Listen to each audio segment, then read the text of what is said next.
Bom dia, eu me chamo Ana Luísa e sou mediadora nessa tertúlia número 6 da área de saúde.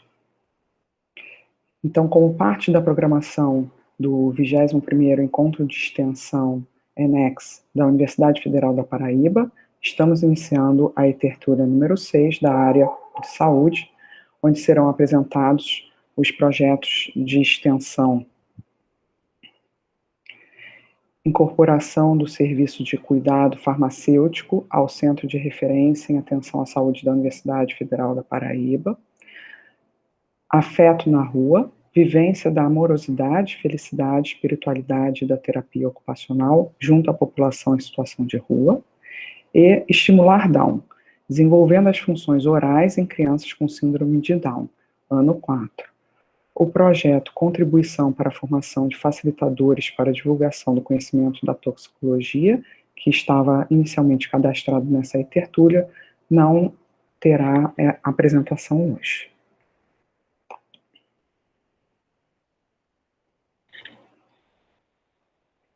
Então, eu cumprimento a avaliadora dessa tertúlia, a professora Manuela, a todos os discentes que estarão apresentando hoje e os seus coordenadores de projeto que estão presentes nesse momento do ENEX. Nós estaremos controlando o tempo de cada fala, indicando no chat quando estiver faltando 1 minuto para essa fala.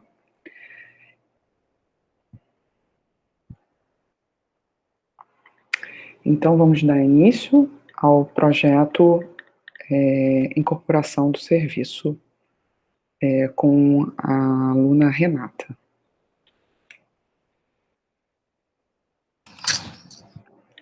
Bom dia, posso começar? Tá bom, a altura da voz, essas coisas, qualquer coisa vocês me interrompem, tá bom? Tá perfeito, Renata. Eu sou Renata Tuane, sou aluna do 6º período de farmácia, e sob a orientação da farmacêutica Tereza Raquel, que é a farmacêutica responsável no CRAS, eu irei apresentar para vocês o projeto intitulado Incorporação do Serviço de Cuidado Farmacêutico ao Centro de Referência em Atenção à Saúde, CRAS UFPB. Bom, os medicamentos, eles ocupam um papel muito importante na assistência à saúde em todos os seus âmbitos. E essas questões relacionadas ao uso de medicamentos, ao uso irracional de medicamentos, ao uso racional, na verdade, eles têm se tornado muito importantes e muito vistos pela sociedade, pelos estudantes de farmácia e de outras áreas, visto que o uso irracional de medicamentos, eles trazem muitos problemas à população. Problemas relacionados a esse uso incorreto.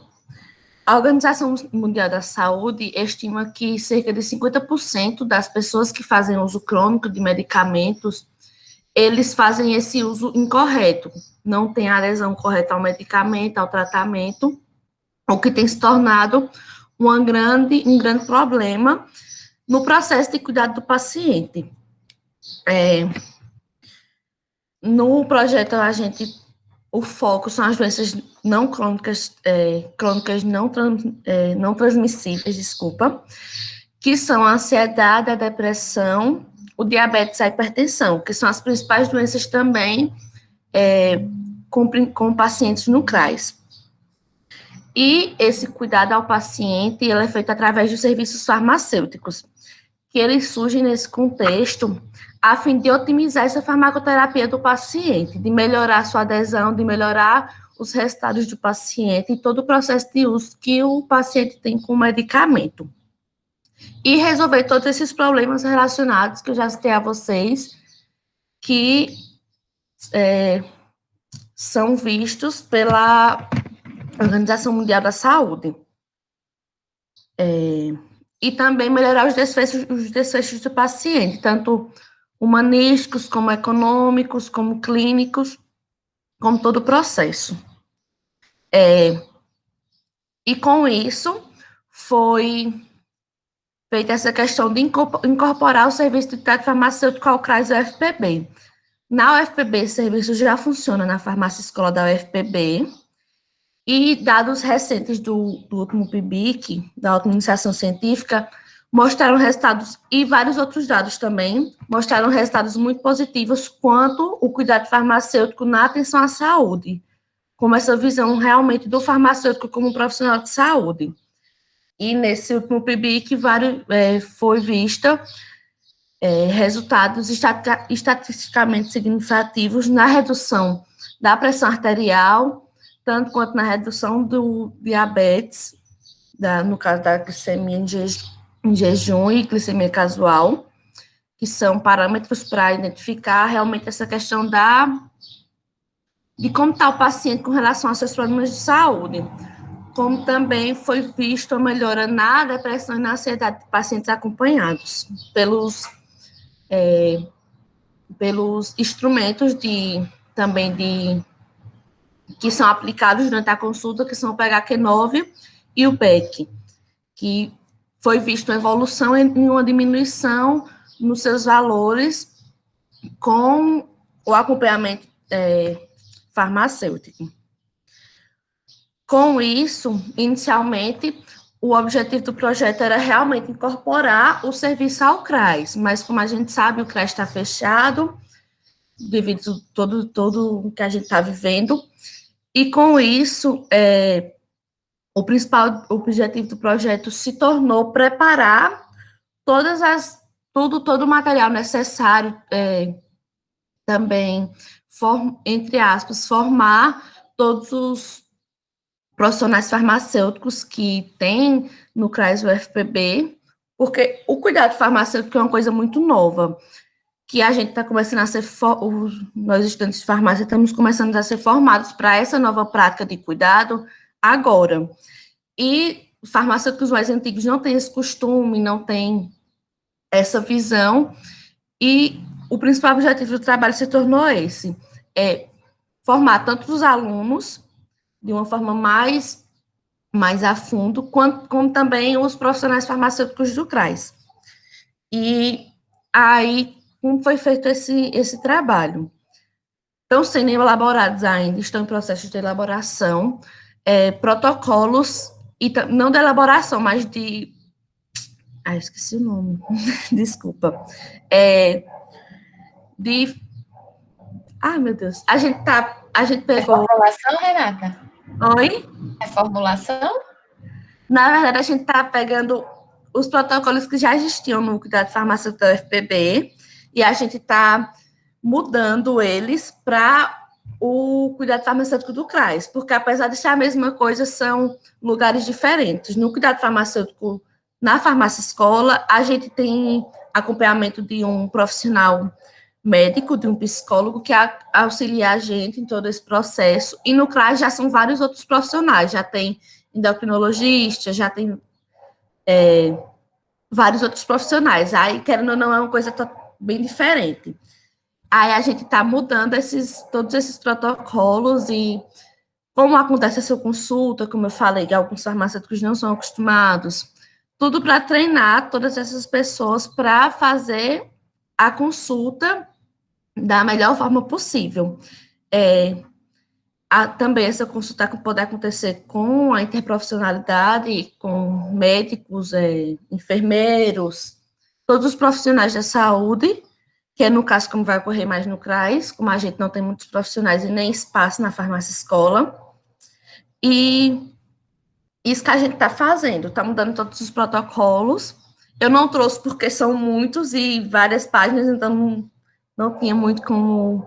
Mas, no geral, são o que eu falei para vocês, o PHQ-9, o PEC, alguns que a gente aplica durante a consulta de hipertensão e diabetes, que são para monitorar esses pacientes, normalmente por uma semana, a gente faz ou na farmácia escola, ou pacientes que têm aparelhos em casa, aferição de pressão arterial por uma semana para ver como é que está, de glicemia também, a de glicemia são por 3 dias, já que é uma coisa mais que a gente orienta a monitorar por 8 vezes por dia, questão de antes da alimentação, depois da alimentação, por isso é um pouquinho menos. Mas a gente está mudando todos esses protocolos e para que o processo seja realmente implantado direitinho. Uma coisa que eu esqueci de falar também é que já faz 3 anos que esse serviço funciona na farmácia escola, e como a gente vem tendo muitos bons resultados, aí fomos convidados a aumentar para o CRAS, que é o que a gente está querendo fazer na próxima vigência do trabalho, já que não deu certo agora. É isso, e esse projeto, ele tem, acho, para mim, para todos os alunos envolvidos, muito importância na nossa formação, que, como eu falei, é uma coisa nova, e a gente está podendo viver isso na prática. A gente está vivendo como que faz a consulta farmacêutica realmente, como é essa interprofissionalidade que a gente já vê na farmácia escola, e é muito bom a gente ter esse contato direto com outros profissionais, e também tendo uma visão melhor do farmacêutico como profissional de saúde também. E a gente cresce muito e aprende muito, porque são vários profissionais envolvidos, e também é muito bom para a população. A gente vê esse retorno de melhora na sua condição de saúde, e eu acho que é isso.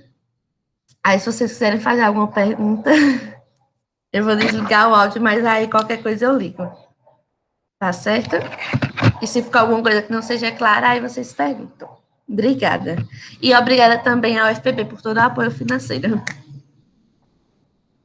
Obrigada, Renata. Então, a gente passa a palavra para a professora Manuela. Bom dia, pessoal, oficialmente, né? Em especial a Renata, que agora a gente vai conversar um pouco. Obrigada, Renata, pela sua apresentação. Eu acho que me parece, assim, não sou da área de farmácia, né? Sou da psicologia, mas me parece que o projeto de vocês tem um papel bem importante, assim, inclusive, acho que na modernização, né, do curso, da profissão, trazendo um pouco um olhar, me parece, mais cuidadoso. Não sei se vai corretamente no que você está pensando. Eu só não entendi algumas coisinhas que eu vou te perguntar, assim, bem básicas. Esse projeto, ele nasce na farmácia escola, ou vocês também tiveram que implantar na farmácia escola, né? Como vocês não foram para a prática ainda no CRAS, vocês enfrentam alguma dificuldade em relação a esses profissionais? Vocês assim, os profissionais mais antigos não tiveram essa formação. Então, assim, para entender um pouco, vocês enfrentam algumas dificuldades na implementação dessas novas ideias? Né? De onde vem um pouco essas novas ideias? O que é que vocês perceberam, assim, que fez com que, não, tem uma necessidade de mudança de protocolo? Na farmácia escola ele também foi implementado. E no CRAS, a gente vê, a gente acabou não tendo muito contato. Minha coordenadora é farmacêutica do CRAS, e ela também, que foi uma das pessoas que veio procurar. Elas, desde antes desse projeto nascer, elas sempre iam na farmácia escola para acompanhar realmente essas consultas. E aí, acaba que a gente não sabe muito do CRAS, mas, a gente vê muito, quando faz algum encaminhamento para o CRAS ou para o HU, a gente vê muito que os profissionais de saúde não conhecem muito o trabalho, que acaba tendo essa indiferença um pouco, sabe? Mas, eu não sei se era essa diretamente a pergunta, qualquer coisa você fala, mas que realmente, não, como por não ser conhecida, tem. E acabou que essa reformulação também é muito para isso também, para ser uma forma mais fácil de chegar nos outros profissionais e de esclarecer para eles o trabalho, de como é que funciona, qual é o intuito, porque por ser uma coisa muito nova, como eu falei, a gente tem um médico na farmácia escola, só que ele é mais novo, ele é mais aberto, que, querendo ou não, não é culpa deles, é todo ele, no caso, ele não tem isso, mas todo um processo que, por não conhecer, ele acaba ficando um pouco receoso. Mas com ele a gente não tem essa dificuldade tanto. E com alguns profissionais que a gente já conversou, no CRAS, alguns já pediram para a gente acompanhar eles durante consultas, inclusive um psiquiatra do CRAS, que já conhecia o trabalho, alguns profissionais farmacêuticos que pediram para conhecer e para a gente ajudar nesse processo todo. A nossa coordenadora, como eu falei, ela já acompanhava essas consultas por ela mesma, antes mesmo do projeto, então não tem tanta essa dificuldade, porque ela, aos poucos, a gente vai ajudando, ela vai ajudando a gente com o que ela conhece, aí não é tanto, porque ela já está nesse processo com a gente, já faz um bom tempo. Aí não tem muito essa dificuldade, mas com os profissionais de saúde realmente tem um pouco. Legal, Renata, muito obrigada, né, pela sua resposta. Me parece que o projeto de vocês é muito importante, então espero que o próximo ano, né, vocês consigam implementar também isso no CRAS. Com certeza vai ser uma prática muito bem-vinda. Obrigada. Obrigada também. Renata, nós ainda temos algum tempo, em torno de 5 minutos. Você quer ainda fazer mais alguma consideração? Acho que não. A Raquel está sem conseguir ligar o microfone, então acho que também não vai ter como ela falar algo. Então tá bom. Então passaremos para o... Tá bom, eu te agradeço. Muito obrigada. Muito boa a apresentação. É sempre bom a gente estar vendo, né, nesse momento de dificuldade, principalmente de pandemia, a plena execução dos nossos projetos, ainda mais esses da área de saúde, né, que são tão importantes. Uma coisa que eu preciso falar aqui, durante essa pandemia, a gente está fazendo consultas também online, para ajudar também nesse treinamento. Desde o começo da pandemia, a gente está fazendo essas consultas, tanto de saúde mental, quanto de outros problemas de saúde, que também estão ajudando muito nesse treinamento, para a gente começar, se Deus quiser, quando voltar, a gente começar realmente a implementação. E é isso, muito obrigada, gente. Boa sorte nas apresentações. Obrigada, Renata. Então, passaremos para a próxima apresentação, que será do projeto Afeto na Rua. Essa apresentação será conduzida pelos discentes Esther e Carla. Podem dar início. Oi, gente, vou só compartilhar a tela, tá bom? Para vocês poderem ver. Bom dia.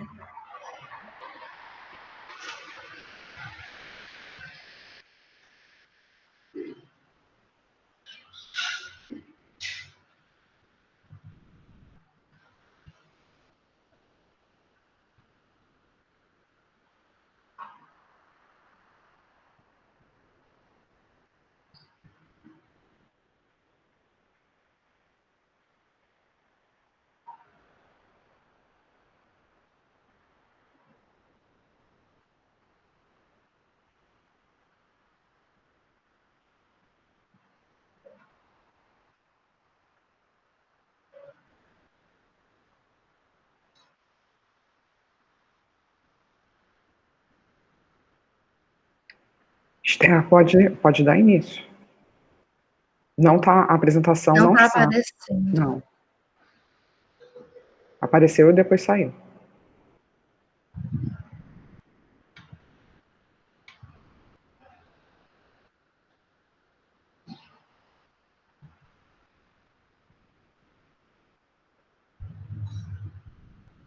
Isso, agora está aparecendo. Olá, pessoal. Bom dia. Meu nome é Carla. Eu sou bolsista do projeto Afeto na Rua. Vivência da amorosidade, felicidade, espiritualidade e da terapia ocupacional junto à população em situação de rua, que é vinculado ao Departamento de Terapia Ocupacional e tem como coordenadora a professora Berla Moraes. Bem, como vocês podem perceber, o nosso público-alvo é a população em situação de rua. E ao deparar-se, e ao fitar essa população, nós notamos a presença da vulnerabilidade social, emocional, espiritual e também ocupacional dessa população, marcada muitas vezes pela pobreza, pela fome, muitas vezes pela indiferença também. Então, nosso projeto, ele surge como resposta para promover um cuidado integral a essa população e também realizar intervenções terapêuticas ocupacionais integrar também os elementos da amorosidade, felicidade e espiritualidade, e assim auxiliá-los, né, na elaboração de projetos de vida genuinamente significativos que desvele caminhos de ressignificação.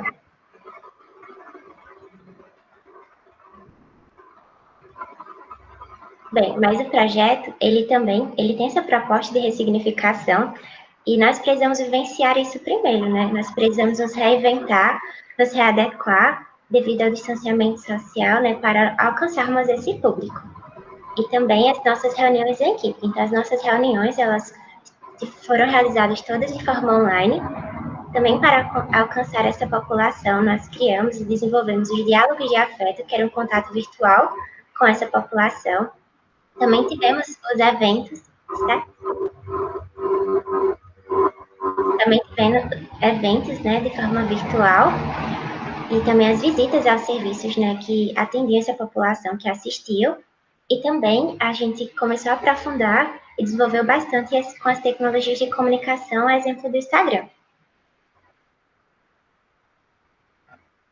Contudo, iniciamos o projeto, nós notamos a necessidade de promover um cuidado integral também com os nossos discentes, porque devido à pandemia, notamos o impacto na saúde mental.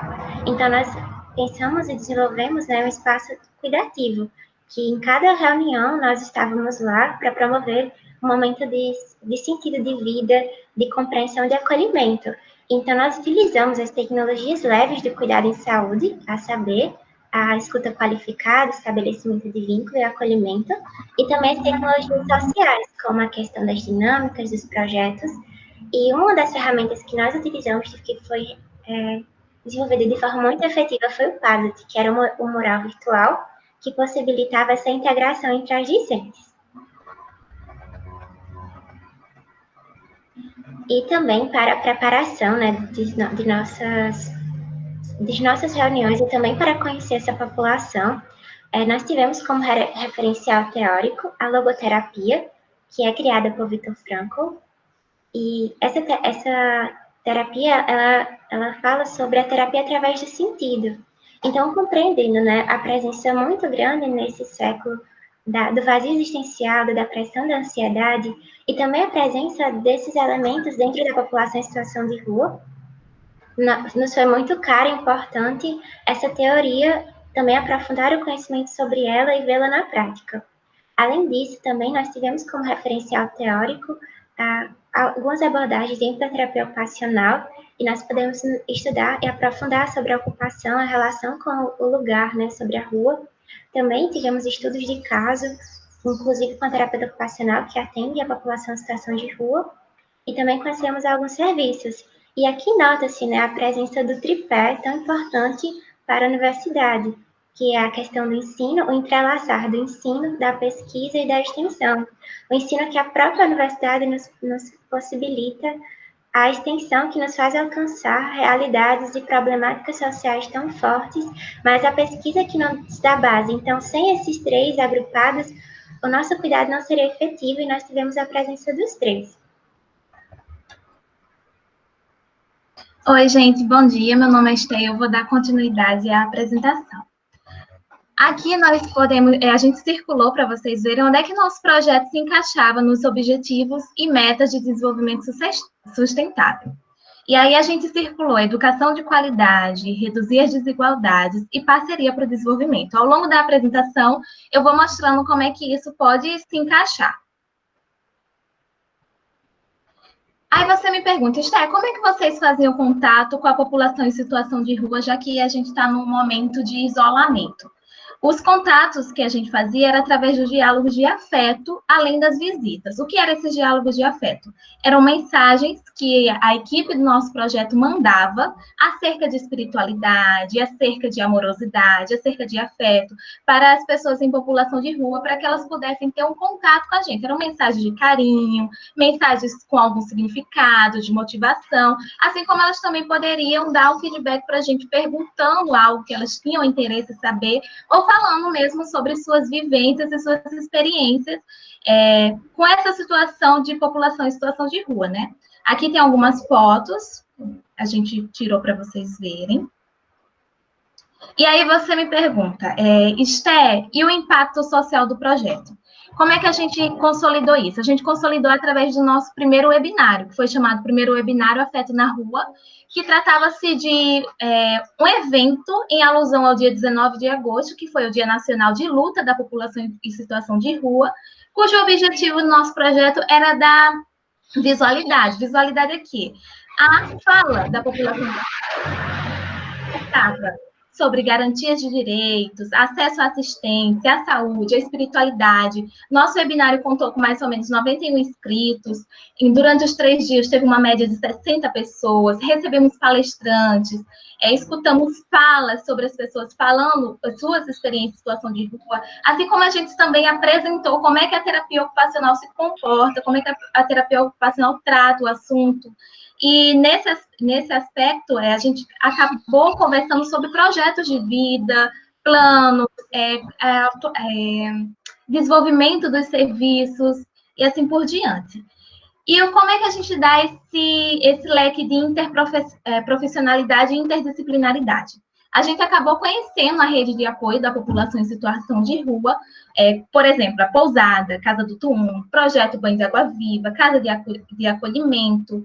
Isso se dava como? Através do nosso contato com outros profissionais. Como é que a assistência social atua, como é que a psicologia atua, como é que eles são recebidos nos serviços, como é que a terapia ocupacional pode se encaixar naquele serviço, ou como é que a terapia ocupacional trabalha nesse serviço, como é que os outros profissionais se relacionam para que seja alcançado o objetivo em comum com a população em situação de rua, um tratamento, uma escuta qualificada e assim por diante.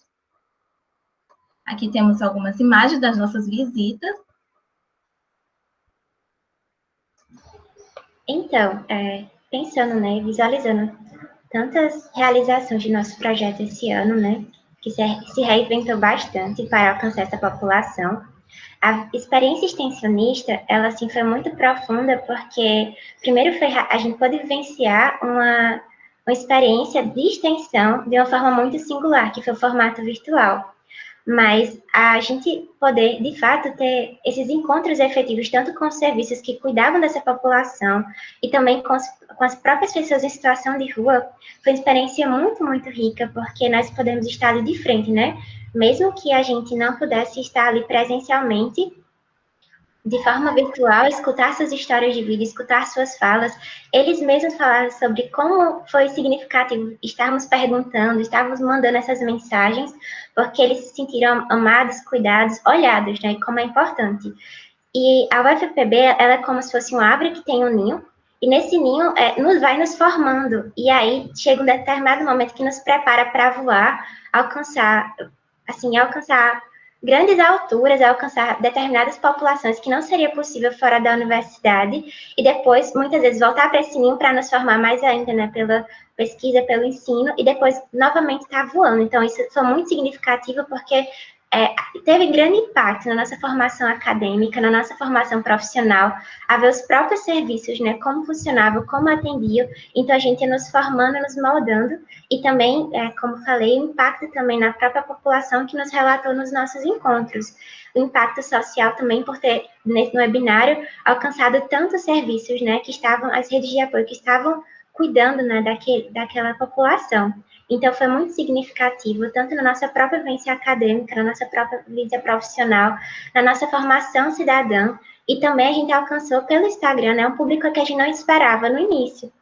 Então, promovendo na sociedade esse olhar mais sensível, esse olhar singular, esse olhar que está atento, devotado à população em situação de rua, que passa muitas vezes por olhares de indiferença, né, olhares que não se importam, e olhares de violação aos direitos. Então, nós agradecemos pela atenção de vocês. Esse ano foi muito significativo e nos prova, né, que mesmo com a distância é possível estar presente de alguma forma, é possível ultrapassar as barreiras e, de fato, alcançar as populações que nós desejamos alcançar. Tudo isso pela universidade que nos incentivou. Muito obrigada. Obrigada, gente.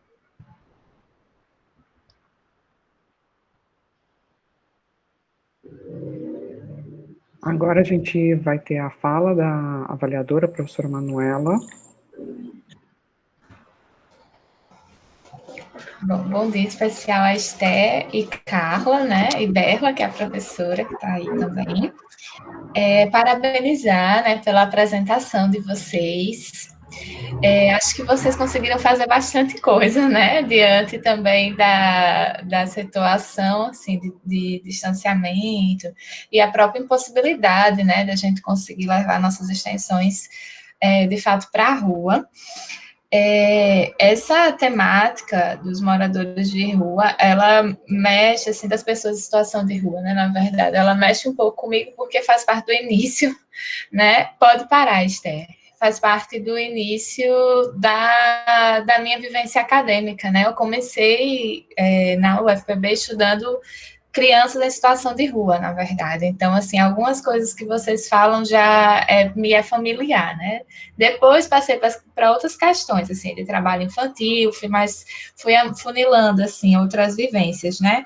Então, entendo que é um projeto que é muito importante, assim, né? Porque, de fato, a gente tem uma negligência, assim, muito grande em relação a essa população, e muitas vezes são tratados, assim, como pessoas, como se meio que fosse exatamente uma escolha viver daquele jeito que se vive, né? Enfim, é um pessoal que é muito estigmatizado, né? E sofre mesmo, assim, com essa questão da negligência, do olhar feio, ou muitas vezes até o não olhar, né? Que passa como se a pessoa nem existisse. Então, é uma desumanização, na verdade, que a gente tem em relação a essa população que vivencia essa situação de rua. Em alguns momentos da fala de vocês, eu ficava na dúvida, será que o projeto chegou a começar, né, de forma presencial, né, como é que foi se dando essa rede, assim, de contatos para vocês? Vocês dizem que mandavam as mensagens para eles, mas como é que eles recebiam, né, como é que era? Era a instituição que mediava? Vocês conseguiam ver na hora? Sei lá, porque como, por exemplo, a casa de acolhimento, né, que é onde eu mais tenho proximidade, eu sei que as pessoas, na verdade, é uma casa de passagem, né, eu sei que as pessoas passam por lá, enfim, às vezes dormem, né, alguns deles voltam justamente para dormir na casa e durante o dia eles saem novamente, né, então, assim, como é que era esse contato com eles exatamente? Era somente indireto? Ou vocês chegaram, de fato, a, sei lá, de repente fazer uma conferência com que eles estavam presentes, algum grupo, alguma questão assim? Essa é uma das questões. Outra, vocês usam a questão do Viktor Frankl, né, que também é conhecido, né, da gente da psicologia, apesar de não ser minha vibe, né? Eu parto por outra base teórica, enfim, eu parto de uma base mais histórico-cultural, né? Mais materialista. Então, assim, como é que vocês visualizam também a utilização dessa base teórica no cuidado, né? Com essas pessoas que estão em situação de rua. E acho que vocês já falam um pouco também do que significou participar desse projeto, mesmo nessas condições mais especiais, vamos dizer assim, mas eu também queria que vocês me falassem um pouquinho do quanto isso impacta nessa construção da vida profissional de vocês, né? Se vocês veem realmente isso como um campo de prática. Minha irmã faz terapia ocupacional, então quando eu peguei o projeto de vocês, achei massa, assim, porque eu já tenho, de certa forma, proximidade e conheço um pouco, assim, né, da luta de vocês também para estarem nesse lugar do mercado de trabalho, né? Sobretudo, e aí se aproxima um pouco a psicologia que a gente faz, a social do trabalho, sobretudo quando a gente não está num lugar tradicional, né? Então, assim, é realmente buscar outros lugares e buscar se estabelecer em outros lugares. Então, queria saber também um pouco se vocês veem isso, de fato, como uma possibilidade, se o projeto desperta isso em vocês. É isso, acho que a gente poderia falar um bocado, porque eu achei muito interessante, né? Mas, por enquanto, é isso. As visitas, respondendo a primeira pergunta, né? As visitas, elas aconteciam porque a professora, a coordenadora do projeto, a professora Berla, ela agendava com os profissionais do serviço para poder ir lá. E quando chegava lá, ela fazia uma videochamada com a gente, no Google Meet, ela se dispôs a ir conhecer o serviço e apresentar ele para a gente. Então, a gente acabava tendo esse contato. E quando ela participava de algum projeto social, ela pegava e ligava para a gente, ou então gravava. A gente já deixava essas gravações semi-prontas, para quando surgisse a oportunidade de ela estar no local, ela poder perguntar. E aí ela trazia na outra reunião. Era mais ou menos nessa linha que a gente fazia. A gente deixava os vídeos, ela avisava com um pouco mais de antecedência, a gente gravava, e quando ela tinha oportunidade de ir no local, agendado, né, com todos os cuidados que são requisitados, aí a gente entrava em contato com eles. Muitas vezes era por videochamada, no Google Meet, em outra plataforma, era tudo online, a gente não saiu para o presencial, mas era tão impactante conversar, que era como se a gente estivesse lá. Então, foi mais ou menos nessa linha que a gente fez, de intercalar, se era chamada de vídeo ou vídeo. Por exemplo, no caso da Casa de Acolhimento da Obra Lumen, como lá eles têm celular e internet, a gente teve a possibilidade de fato, de estar conversando com eles, de escutar a história de seu Dedé, por exemplo, e estar ali naquela tarde com ele, né, mesmo de forma virtual, foi muito, assim, forte, era como estar presente também. Aí esse foi um dos nossos momentos. Além disso, quando íamos visitar os serviços, né, de forma virtual, a gente também tanto falava com a equipe, mas também tinha a presença de algumas pessoas em situação de rua. Então, a gente também podia ter contato com eles, né? Eles eram chamados para falar um pouco, e, assim, esse contato, por mais que ainda um pouco pequeno, né? Pontual em alguns serviços, mas, assim, eram muito fortes, né? E sobre a questão da logoterapia, bem, Franco, ele fala, né, sobre a questão do sentido de vida, né? Sobre o vazio existencial. E quando a gente pensa na população em situação de rua, a gente às vezes pensa logo na questão da pobreza e tudo mais. Só que, ao estudar sobre essa população, a gente percebe que existe uma questão central, uma questão existencial que perpassa a vida dessas pessoas. E estudar sobre a logoterapia e compreender, né? Franco, ele próprio vivenciou uma situação no campo de concentração que, assim, marcou a vida dele, e mesmo assim, ele mostra caminhos de ressignificação, né, pelos 3 valores, que são os valores vivenciais, criativos e os valores atitudinais. Só para explicar um pouquinho melhor, vivenciar é amar algo ou alguém, os valores criativos é criar algo, e os valores atitudinais é, mediante o sofrimento, encontrar um sentido e transcender aquela situação.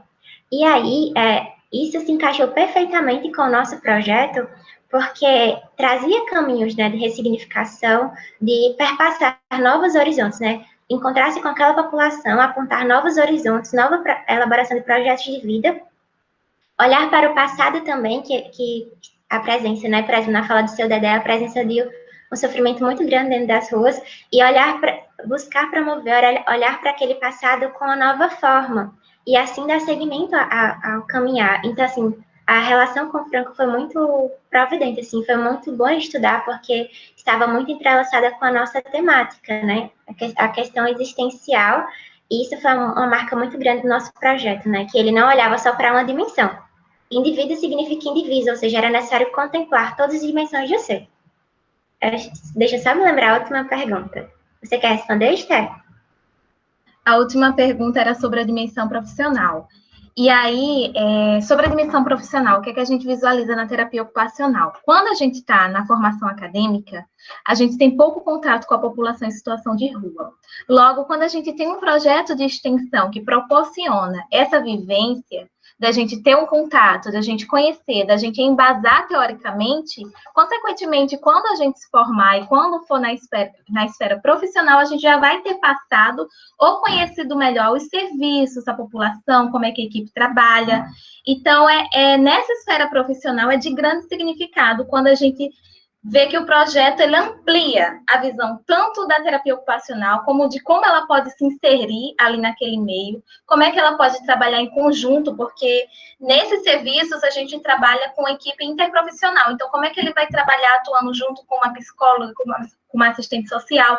Como é que a gente vai... É muito uma questão de como é que a gente vai juntar as nossas visões em prol da população em situação de rua.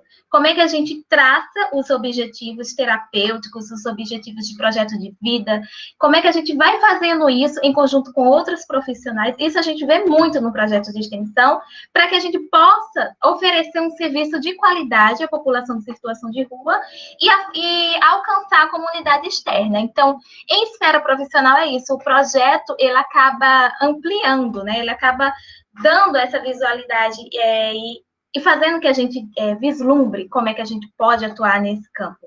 Além da gente estar sendo embasada teoricamente, cientificamente, a gente está estudando sobre aquela população, não só algo de contato, mas algo de dado, algo de saber como é que o acesso aos direitos, como é que eles são defendidos, como é que a gente pode ir atrás disso, como é que a gente pode fazer essa manutenção da população em situação de rua, que muitas vezes é esquecida, muitas vezes serviços não alcançam.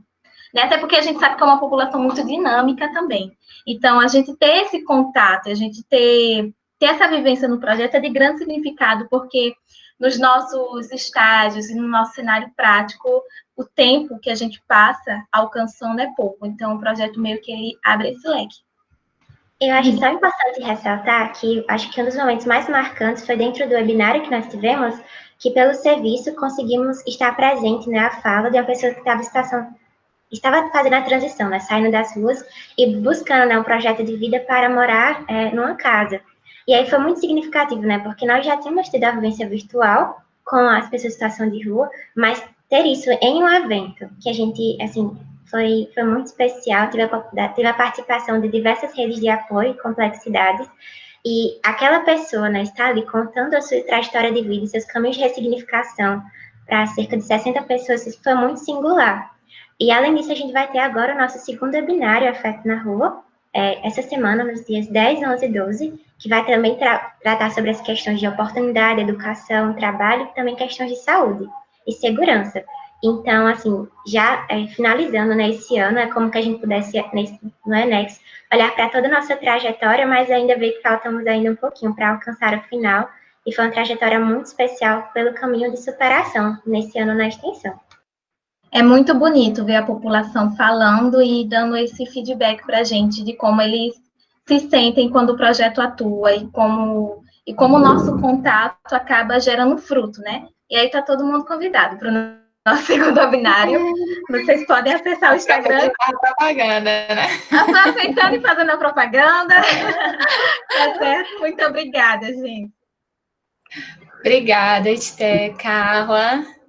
Parabéns mais uma vez, né, pelo projeto. Que bom que isso mobilizou vocês como estudantes, né, que vai mobilizar também mais na frente como profissional. Parabéns também à Berla, né, que orientou e com certeza fez de tudo, assim, né, para vocês conseguirem esse contato.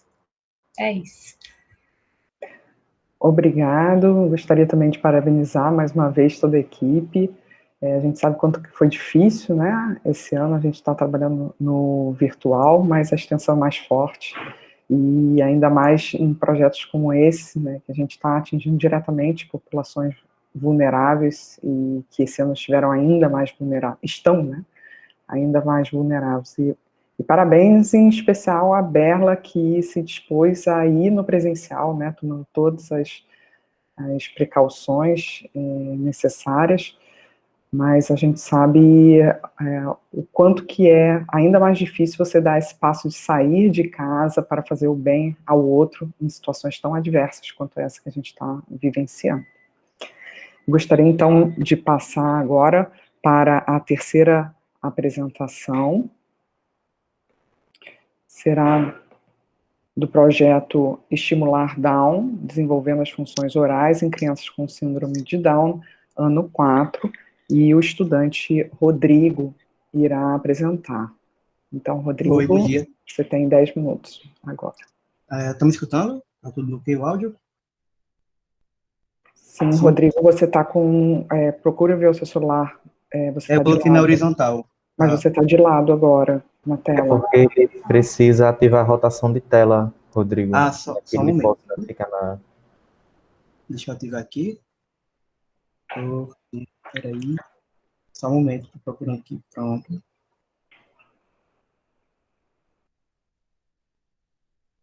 Melhorou agora? Tá perfeito, Rodrigo. Pode começar. Obrigado. Primeiramente, eu quero parabenizar as meninas pela apresentação e dar bom dia a todo mundo, agradecer a presença de cada um aqui. E nosso projeto, ele tem como objetivo trabalhar o sistema estomatognático das crianças e também as funções da fala. O sistema estomatognático, ele compõe a questão dos músculos orofaciais, que é da mastigação, que também, consequentemente, vai contribuir para a fala deles.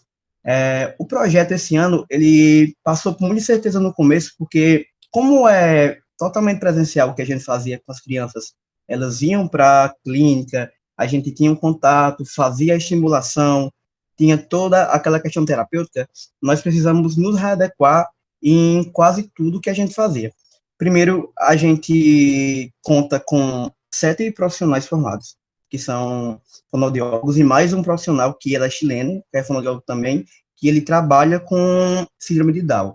Aí, a professora Manuela, que é uma das colaboradoras, juntamente com o Juliane, o professor Giovan Anderson, eles têm essa ponte, já foram lá, fizeram projetos e trazem o conhecimento para a gente.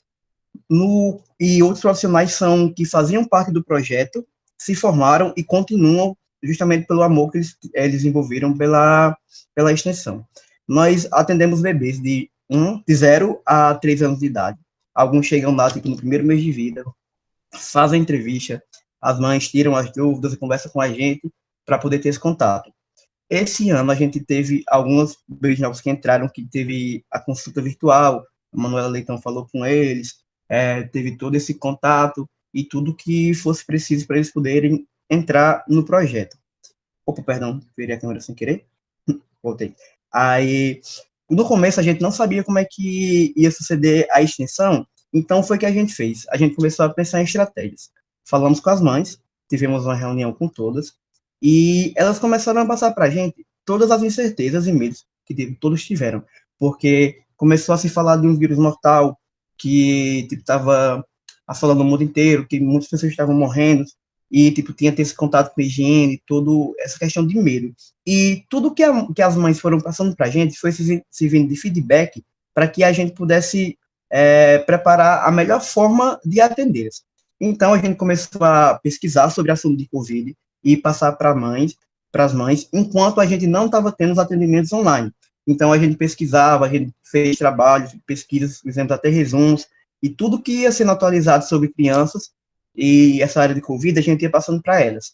Nesse período, a gente começou a ter treinamento com aulas online sobre os assuntos direcionados ao atendimento desses bebês, que a gente ia, sim, fazer os atendimentos online, e estava se preparando, só que a gente teve tanto escolhendo plataforma, a gente estava tendo preparação com conteúdos para os extensionistas novos que tinham chegado, aí fizemos divisões de grupo, que cada profissional ficou responsável por orientar os alunos em cada grupo, porque a gente tem autonomia de desenvolver o atendimento para cada paciente, os profissionais veem a demanda, a gente desenvolve a terapia, aí passa para eles, eles dão ok, falam se está dentro dos padrões, se não está, e a gente tem essa autonomia.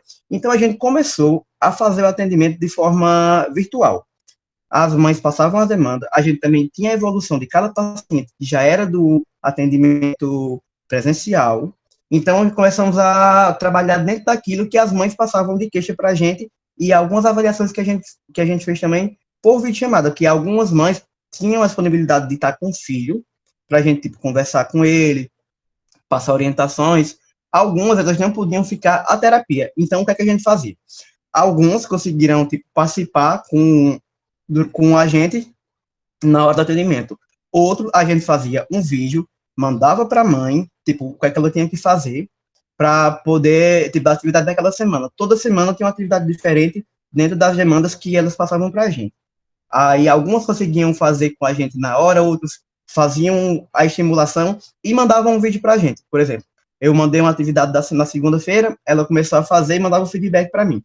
Se tivesse alguma coisa que tivesse incorreto na maneira de manusear, no ambiente também, que é muito importante, não pode ter distração, porque as crianças com síndrome de Down, elas têm a tendência de se distrair muito fácil. Aí a gente falava para ela, assim, ter um ambiente adequado, tudo que a gente tinha na clínica, a gente pediu para, dentro das possibilidades, elas fazerem em casa.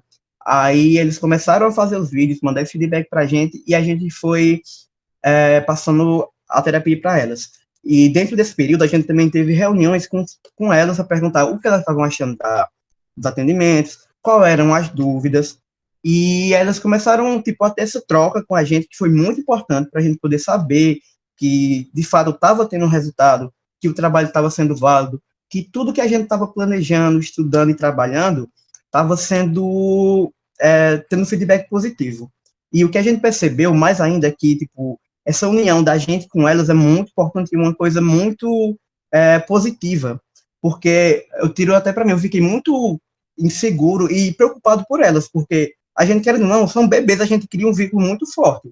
Já é meu meu segundo ano na extensão, e aí eu fico até emocionado de falar, porque foi tanta coisa que a gente passou esse ano, tipo, em relação a medo, e com as mães, que elas falavam com a gente e passavam aquela emoção, que, não sei, a gente acaba sendo que uma família, todo mundo ali junto, vendo os medos delas, porque a maioria das mães que vem pra gente, vem de um instituto chamado Primeiro Olhar, que elas vêm, muitas vezes, a primeira gestação de um bebê com síndrome de Down, e elas não sabem o que é que podem esperar, como o filho vai se desenvolver, e acaba que se torna uma rede dessas mães, que elas têm aquela sala de espera na clínica que podem conversar, mostrar a evolução, falar de terapias que elas estão fazendo, porque a maioria é muito informada, a gente sempre tem que estar estudado e ter tudo na ponta da língua, porque elas vêm, às vezes, com algumas coisas e pedem para a gente, por exemplo, apraxia de fala, uma questão de mastigação, refluxo alimentar,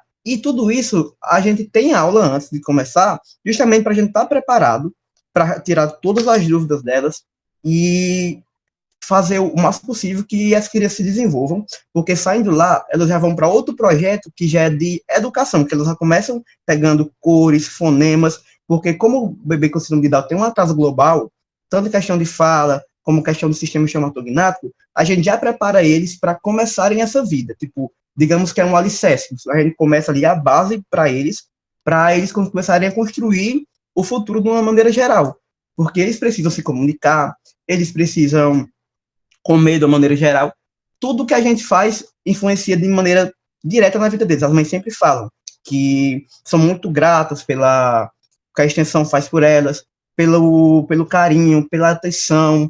Toda mãe que vai para o projeto, tipo, elas indicam, e elas ficam muito tristes quando a criança, tipo, tem alguns que chegam lá com 0 anos de idade e saem com 3 anos, e as mães ficam muito tristes, porque esse período que elas estão ali, elas desenvolveram um vínculo com a gente, com a professora, os bebês acabam se tornando amigos, e elas têm essa, digamos, rede de apoio, que funciona de forma como uma ONG, que cada mãe que vem, tipo, a primeira gestação, tá com o bebê com síndrome de Down, não sabe como é que vai proceder, como é que ele vai reagir, aí a gente tira a dúvida delas, as mães se ajudam, forma, tipo, que um grupo de apoio.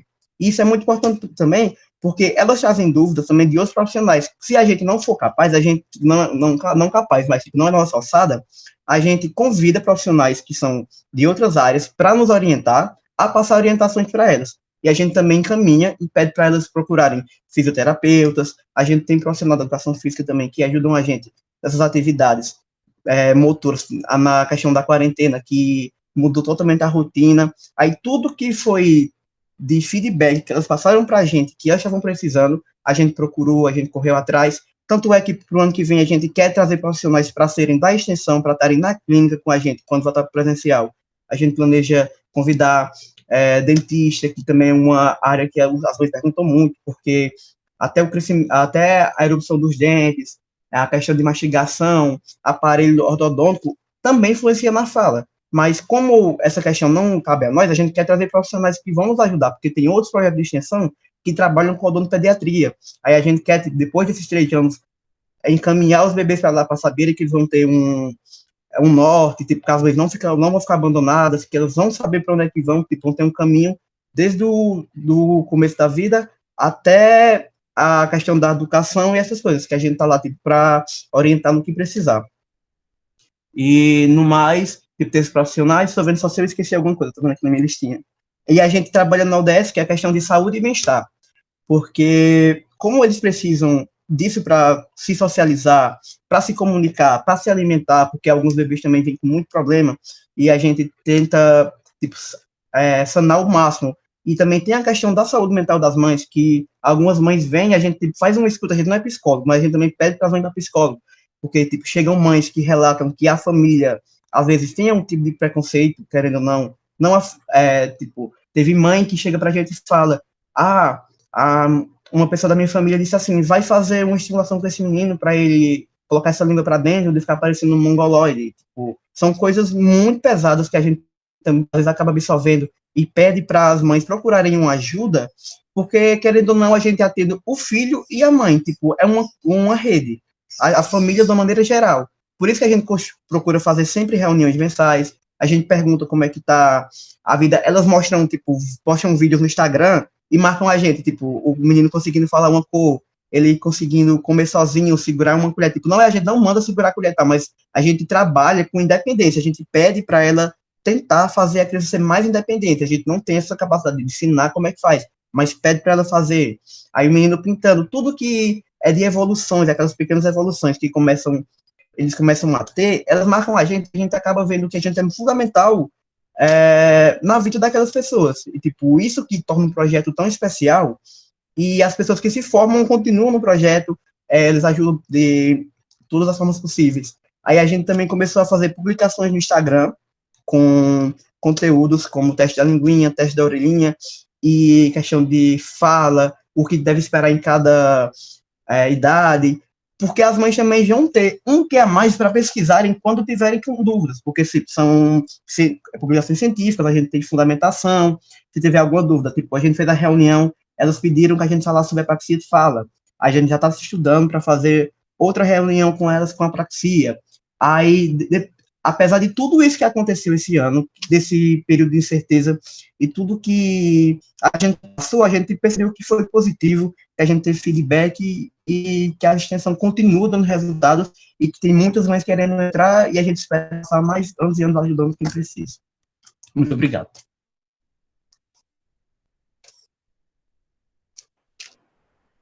Obrigado, Rodrigo. Vamos passar a palavra para a avaliadora, a professora Manuela.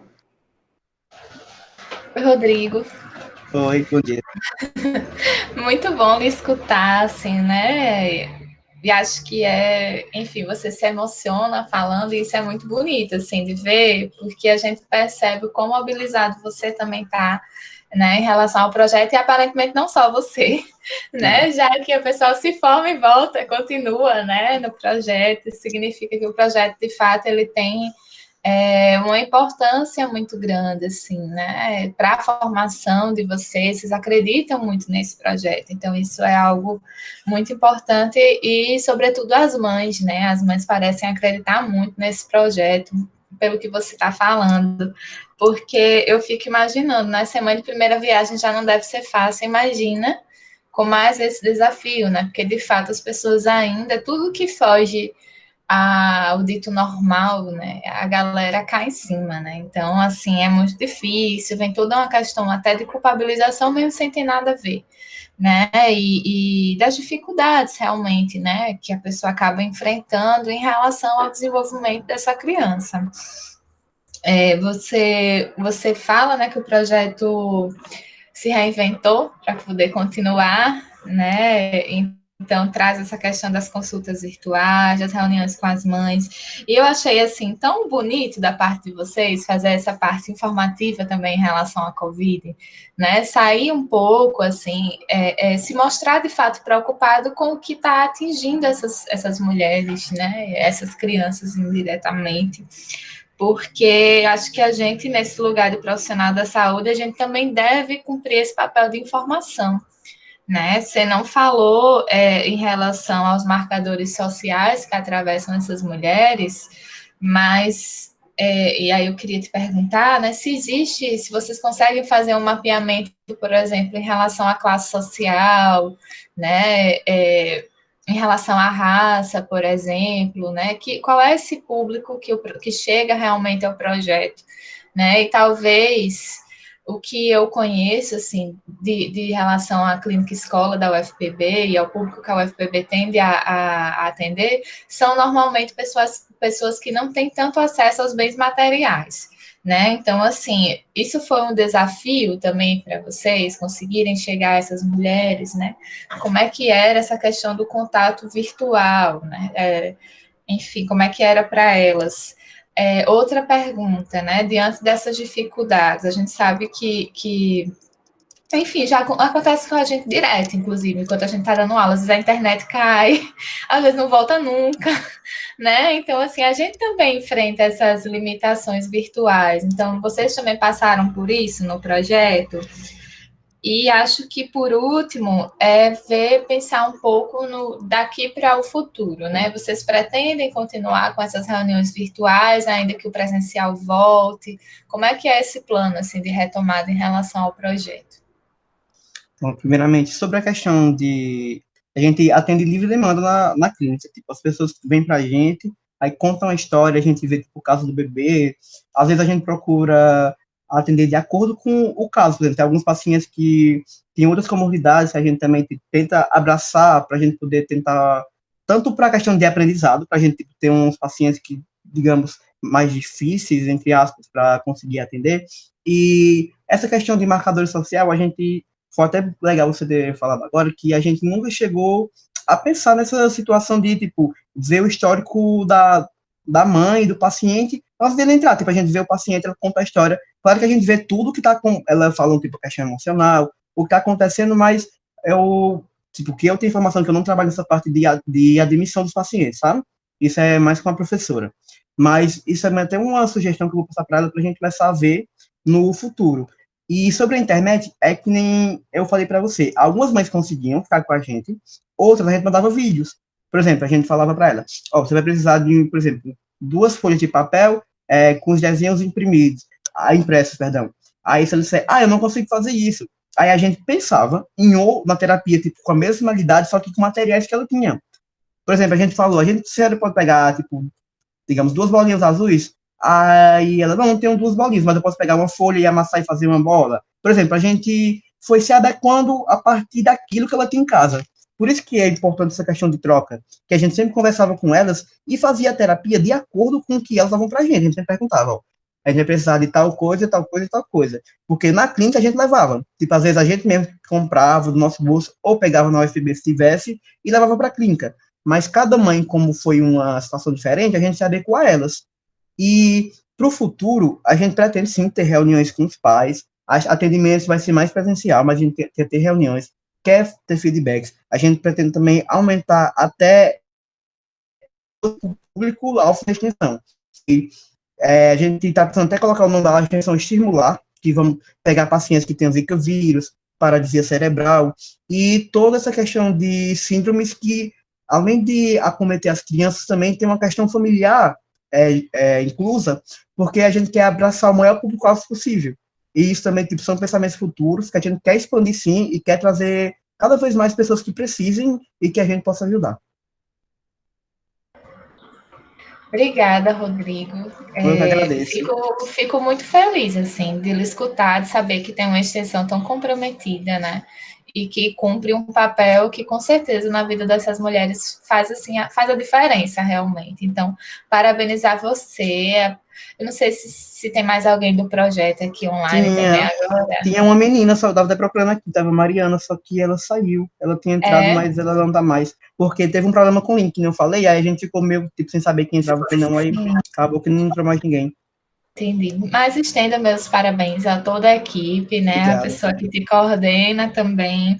Acho que é um projeto muito importante, né? Espero que vocês continuem. Com certeza, ele cumpre um papel muito importante na vida dessas pessoas, né? E é muito bonito, de novo, repito, muito bonito ver sua implicação com isso, né? Imagino que todo grupo se coloca também dessa forma, e a forma como vocês se reinventaram, né, para poder não deixar de atender, eu acho que isso é muito louvável. Parabéns pelo trabalho.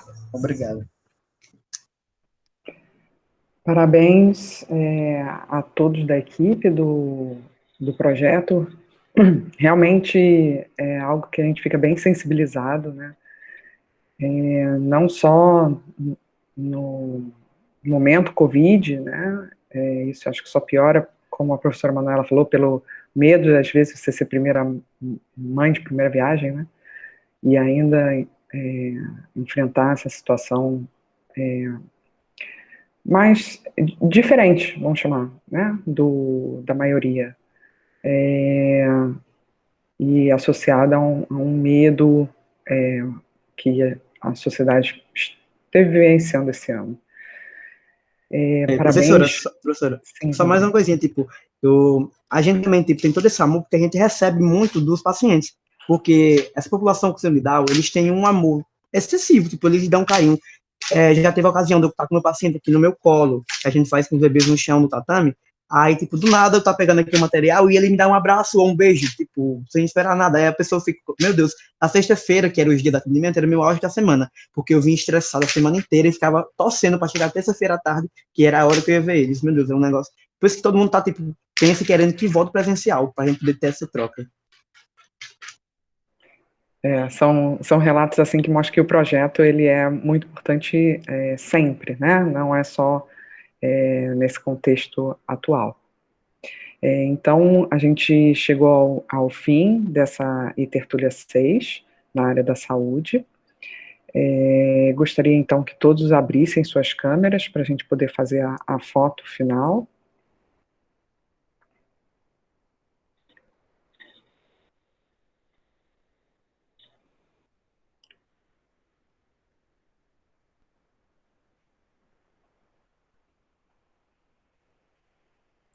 Elizabeth, eu acho que ela, desde o início, não estava podendo.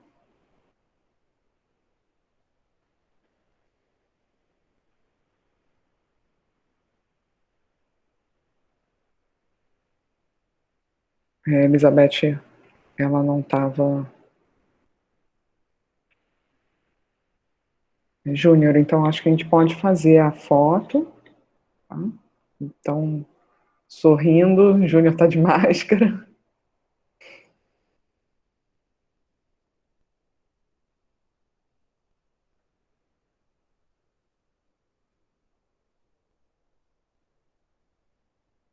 Então, foto feita.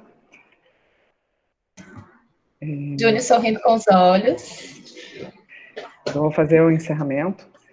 Eu agradeço a participação de todos os apresentadores de projetos, aos avaliadores e aos assistentes de sala.